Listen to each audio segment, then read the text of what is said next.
Good evening guys. যা শীত পড়েছে, মুখ চোখের অবস্থা দেখো কি বাজে লাগছে আমাকে। দাঁড়াও আগে রেডি হয়ে নিই। এই তো আমি একদম রেডি হয়ে গেছি। কোথাও তো যাচ্ছি। কোথায় যাচ্ছি চলো দেখে নাও। আমি আর তুহিন এই দুই ট্যাপাটেপি মিলে এসেছি একটুখানি ক্যাফেতে সন্ধেটা একটুখানি স্পেন্ড করব বলে।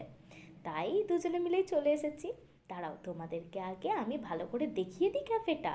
কি সুন্দর না, ছোট হলেও এত সাজানো গোছানো, আমার তো বেশ ভালো লেগেছে। আর তোমাদের যদি কারোর জানা থাকে ক্যাফেটার নাম, আমাকে নিচে কমেন্ট করে জানাতে কিন্তু একদম ভুলবে না। আর এত কথা বলতে বলতে দেখো আমাদের চলেও এসেছে অর্ডারটা। আমরা একটা পনির পিৎজা দুটো কফি অর্ডার করেছিলাম। আমার তো পিৎজা খেতে ভীষণ ভালো লাগে। এই দেখো দেখো, কি ভালো না, কি ভালো চিজ দেওয়া ছিল, একদম ফুললি ওভারলোডেড। আমার তো ভীষণ ভালো লেগেছে। আর ওর মুখের এক্সপ্রেশন দেখেও বুঝতে পারছো ওরও কতটা ভালো লেগেছে। তাহলে আমাদের ভিডিওটাও তোমাদের ভালো লাগলে আমাদেরকেও কিন্তু ফলো করতে ভুলবে না।